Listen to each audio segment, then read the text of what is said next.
In today's episode of the Motorhome Matt podcast, we unpack if you can ever get your motorhome deposit back. In the news, there's an engine that apparently could be the end of the EV. Really? And we answer your questions about the left-hand drive market in the UK, pay-as-you-go hookup, and B plus E licences when driving abroad.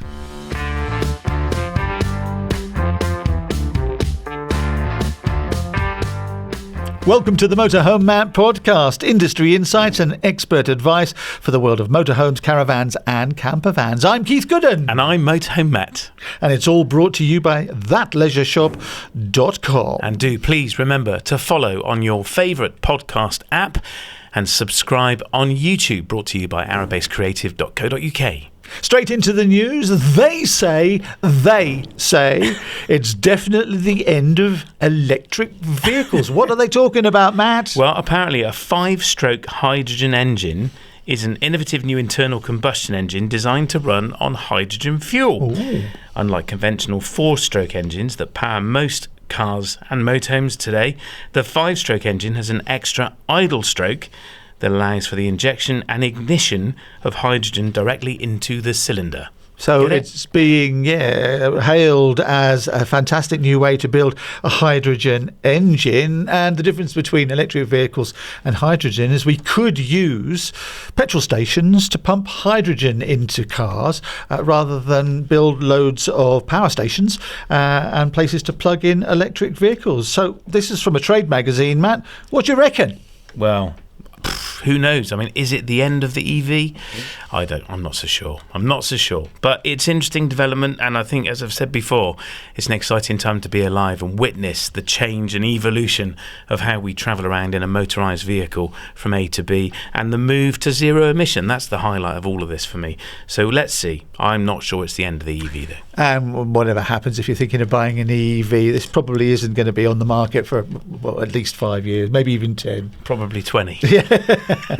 I might be wrong. Let's see. We're just taking a moment to thank our episode sponsor, Ripe. They've made getting your motorhome insurance simple. You can quote and buy online without any fuss or complicated jargon.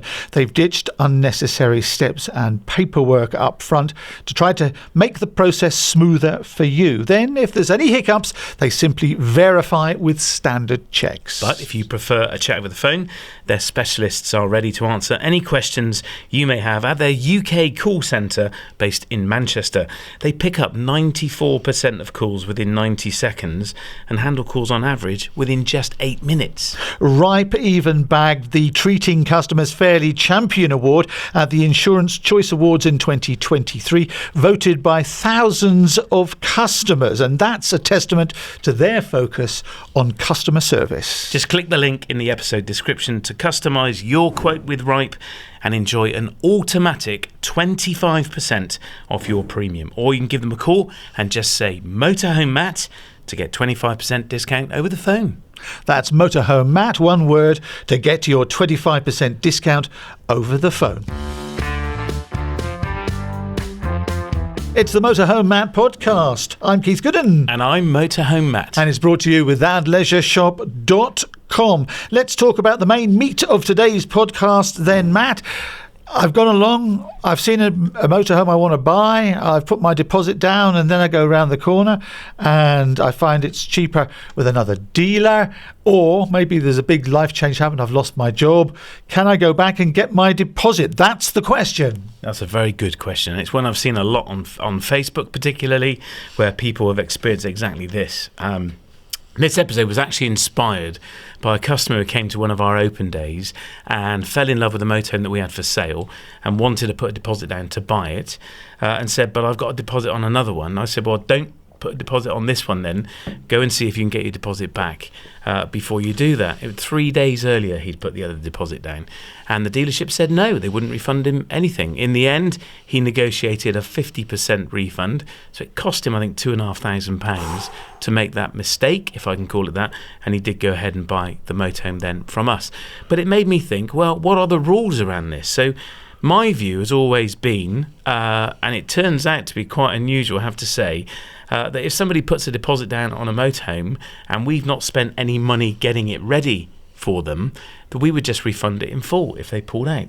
And I always thought that was a very fair thing to do. But it turns out that's actually quite unusual in the motor trade generally, and the motorhome industry too. So I thought I would phone a number of dealerships around the country, good friends of mine, and ask for their opinion. And they've all kindly agreed to be quoted in this episode, and just to see what their stance was. I'm going to read a few if that's all right, Keith. That's fine by me. You go right ahead, Matt. So Wayne, who's the MD of Chelston Motorhomes in Somerset, said, "We make it clear before anything is paid or signed that a deposit is non-refundable. Our view is that the deposit is a part payment and a commitment by the buyer to the final purchase. At the point the deposit is paid, the motorhome is withdrawn from sale. Paying a deposit should be seen as making a payment toward the final balance." I thought that was very fair, and they make it very clear before you sign it that that's what you're engaging into. Because it's a contract. It's a contract, absolutely. I spoke to Peter and Gavin at SMC up in Newark, and they took a similar stance, they make it very clear in all their terms and conditions that a deposit is going to be non-refundable. However, they did say they would be prepared to consider a case individually.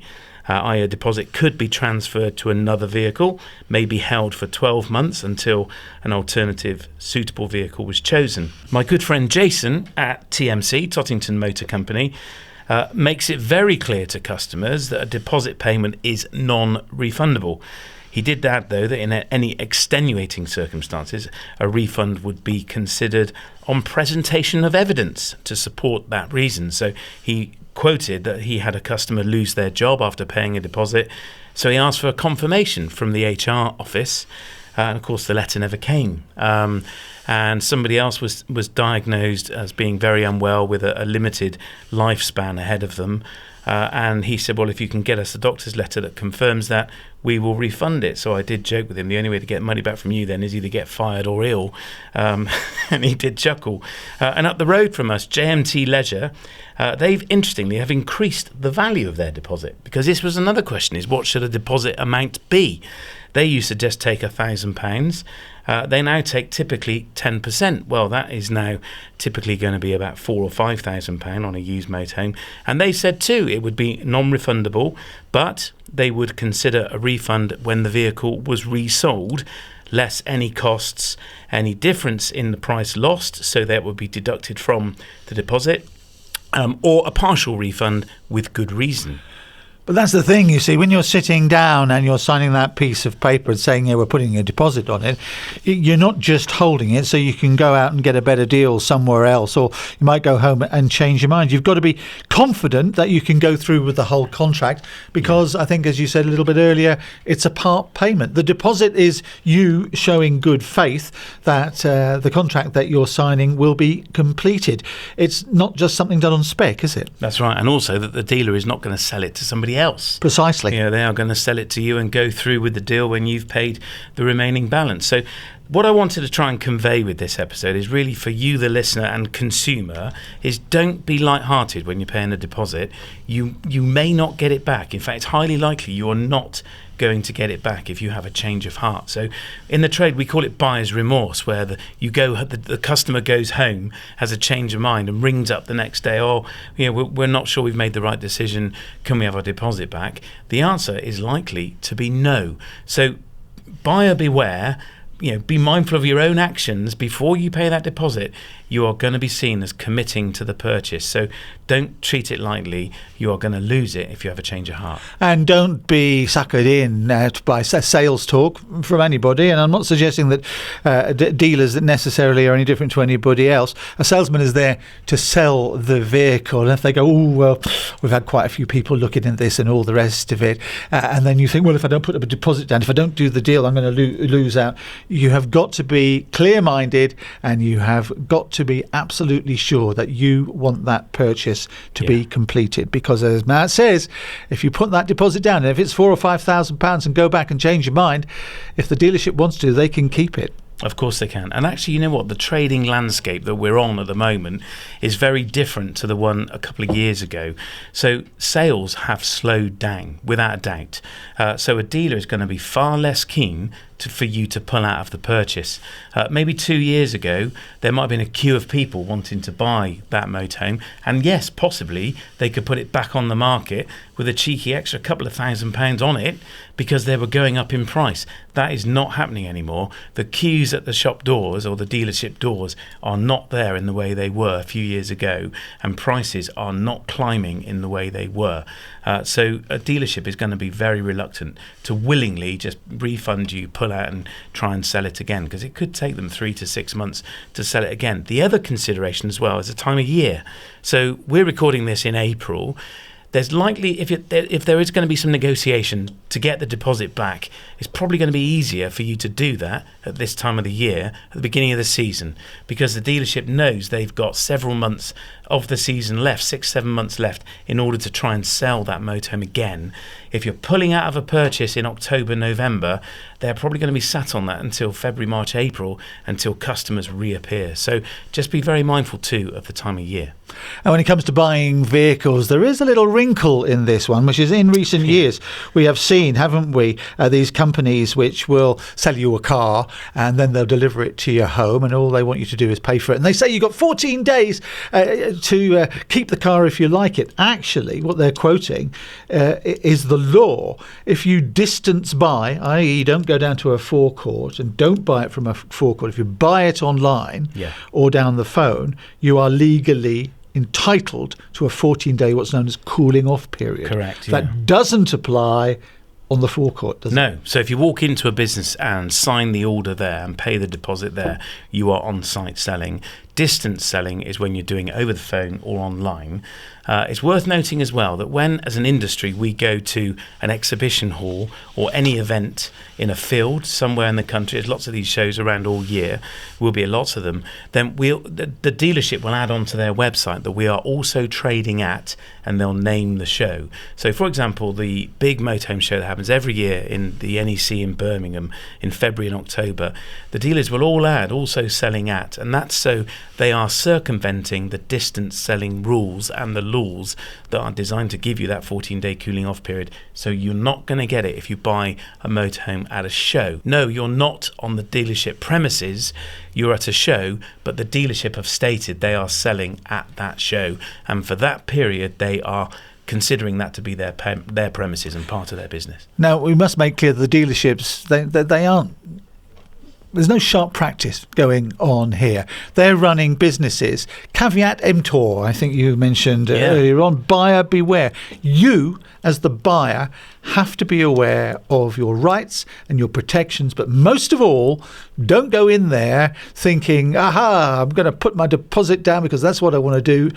Go home and have, as you say, buyer's remorse, or you haven't told the other half and you're in a lot of trouble. Nobody's engaging in sharp practice here. This is the law, and you can't treat dealers like, well, things which will dance to your tune. That's basically the bottom of this, isn't it? Del boys. Well, you can't go along and say, right, I'm going to look you in the eye, shake your hand, sign a piece of paper, I give you £5,000 as a deposit. Oh no, I've changed my mind, give me my money back. You've wasted their time and you've affected their business. And it's not reasonable to do that, is it? No, it's not. And also read the terms and conditions, because you are signing into a contract. The deposit is a confirmation of that and a commitment to that, as is your signature. So make sure you're aware of the terms of anything in that transaction, because it's not just about the deposit. There are other terms and conditions you might need to be aware of too. So make sure you're fully informed as to the situation with your deposit and your money, and be prepared that if you ask for it back, you're not going to get it. Absolutely. Read the small print. It's important, and good dealerships and good salespeople will allow you to do everything you want to do in order to protect yourself and protect them as well. They don't want to go into business with somebody who's a fibbity-gibbet. A what? A fibbity-gibbet. They want good, solid business. They want to go forward on that basis and give you a great service. They don't want somebody wasting their time. Now, a few years ago, Matt, and I think you've sort of touched on this a few minutes ago, it was the case where people were putting deposits down on motorhomes, and the motorhomes were getting delayed because of pandemic and because of war and all the rest of it. And it got to a situation where dealers could ask you for more deposit because the price of the motorhome had gone up. In fact, they'd ask you for more money on the whole deal. Can you just explain how much of that has changed? Yeah, I mean, there's still some truth in that. This is on new motorhomes, of course. Those delays are still apparent. I mean, there is stock coming through, but there's still delays on automatic gearboxes, on Fiat chassis. So many people are saying, well, I need to order a manual one because I've got a chance of getting it this millennium. But price protection is really key as well. And this is where I say, read the terms and conditions. Is the motorhome you're purchasing protected on price? So if the manufacturer or one of the supply chain to the manufacturer put the price of components up, the manufacturer may pass that on to the dealer, and they may choose to pass that on to you, and they can. Now at that point you have a decision. Do you want to continue, or are you going to basically suck it up and pay more for it? Or if you pull out, are you going to get your deposit back? Now, this would be a case-by-case negotiation. Arguably, the contract you signed with the dealer is being compromised or changed, so you're entering into a new contract. Therefore, you can pull out of the deal and get your deposit back. But this is going to have to be a conversation between you at the dealer at the point you pay the deposit.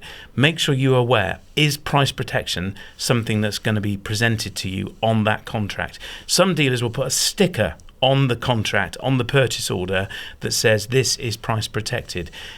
That is ensuring that that vehicle is not going to go up in price, and they've had that commitment from the manufacturer that the price is not going to go up to them, so they know they can honour it. There are some dealerships that have swallowed a price increase just to keep the deal on track, and they've arguably done the right thing by the consumer, their customer. But check this with your dealer when you're buying a new motorhome. If the price changes, are you going to have to pay it, or are you going to be able to pull out and get your deposit back? It's the Motorhome Matt podcast. I'm Keith Gooden. And I'm Motorhome Matt. It's our Q&A, our questions and answers, where you ask the questions of Motorhome Matt. He is our expert, but if he doesn't know the answers, he'll go out there and find the people who do. First of all, let's hear from Andrew Garahy in the Netherlands. Hi, Matt. My name's Andrew. I've got a question I'm hoping you can help me with. First, love the podcast. You've taught me so much about motorhomes. In fact, you inspired me to buy my first one last year. And that's kind of what my question is about. So I currently live in the Netherlands, but I'm about to move back to the UK. Last year, I bought a new Bursner Liceo TD690, and I love it. And I want to bring it back with me, which I can do. I can import it as part of my relocation back. But here's my question. Obviously, it's a left-hand drive. I definitely want to keep it because I do most of my tours in Europe with the left-hand drive. But my concern is if I do import it and bring it back versus selling it in Europe before I come back, is there any demand for left-hand drive motorhomes in the UK? So if at a future date I want to sell it, or if at a future date I want to part exchange it, is there any demand in the UK for left-hand drives? Or would I be better off selling it in Europe before I come back and then buying something new? Thanks very much, Andrew, in the Netherlands, formerly known as Holland. So, is a lefty the righty in the UK? Oh, very good, Keith, very good. It's a very good question, and thank you for asking it, because this question gets asked a lot, and it's great to have it featured on the podcast. I would say two considerations when selling a left-hand drive motorhome here in the UK. One is the price is going to be slightly lower, or need to be, than its right-hand drive equivalent. And the other consideration is probably going to take longer to sell because that market is more niche. So it's people looking for a UK registered motorhome with the steering wheel on the wrong side for use here. But I would also say that market, though, has grown in recent years, even the last decade or so, because getting to Europe, although we're restricted on only going for 90 days, has become more and more popular and far easier than it used to be. With Le Shuttle and so on, it's very, very accessible. And so more and more people are taking motorhomes over to the continent for their holidays. And of course, in Europe and throughout all of the continent, motorhoming is really, really easier. I always say far easier than here in the UK. UK, with far more places to stop over and so on. So there are more and more people doing it, and driving a left-hand drive on the continent is certainly far easier than driving a right-hand drive. That is true. But then, of course, conversely, driving a left-hand drive here is much harder in some ways. So I'd say be mindful. You might suffer a slight price drop. If you're going to offer it to a dealer to sell, they're probably going to give you slightly less for it, and it's probably going to take a little bit longer to sell. Thanks very much, Andrew, and welcome back to the UK at some point. Rob McGarrison is in Harrogate. He's sent us a question. Just watched your latest podcast on electricity use and metered hookups at campsites. Very interesting as usual. We have a campervan fitted with a diesel heater and solar panel. We find it quite hard to find sites which offer pitches without hookup, as we don't rely on electricity provided by the campsite. Both the two main clubs usually have electric included. The more sites which offer pay-as-you-go, the better, in my opinion. Thanks for a great podcast, and say hi to Chris for me. There it is. Or Kevin. Oh, Kevin, you're never going to live that down, are you? I can't remember who misnamed you, but anyway, they are a celebrity here. Thank you so much for the feedback. It was a great episode. It was a few episodes ago with Jules from Petruth Paddocks in Cheddar here in North Somerset, who have recently introduced pay-as-you-go electric. It's a trend we're going to see more and more of. I think it's a great feature. It's fair, and I think it gives us, consumers of the campsites, a choice on whether or not we want electric and we want to pay for it. And paying for what you use is certainly a fairer way than having it buried into the campsite pitch fee. So we're going to undoubtedly see more and more campsites doing this. And I do know that one of the big clubs is certainly undergoing a trial at the moment, and have been for about a year, and are looking to roll this out across their campsites. So I'll say no more at the moment, but I've heard on the grapevine that this is likely to happen, so we'll see.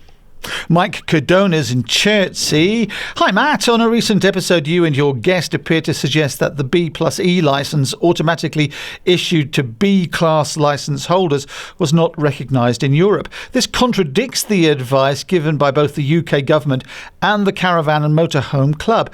As I'm sure you're aware, this situation would be an effective ban on towing larger caravans on a UK licence, as no test is available. Indeed. He goes on to say, do you have any reference for the regulations you are referring to, so that I can refer it to the Caravan and Motorhome Club's legal helpline? Well, it's an interesting point, and I raised the question when it was presented to me. I said, really? So this means I can't tow a caravan in Europe because our licence is not recognised in the EU, so on the continent. And I thought, this can't be right. So in the following week's episode, keep listening, Mike, we talked to Fliss, the trailer lady, and we asked her the question about the rules and where is it actually written down that you can't tow a caravan. That means you can be legal here and illegal in France or the rest of the continent. And it's a very interesting conversation, so keep listening. So if you want to listen to the episode that Mike is referring to, it's called Are UK Driving Licences Changing?